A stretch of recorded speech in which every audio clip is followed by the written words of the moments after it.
How to turn on read aloud incoming call to read out their name and their number. This is for Moto G phones with Android 15 using the Google Dialer app. On Moto G phones, you will be using the default dialer app, which is the Google one.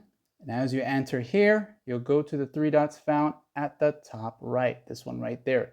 Go to settings, and as you enter into the settings area now, you'll simply just go down all this until you reach the advanced section, caller ID announcement. So this basically, once you enter here, you'll see the first option, and it's going to read aloud that incoming call. So if it's a contact and they're calling you, it's going to call out who it is that's calling you.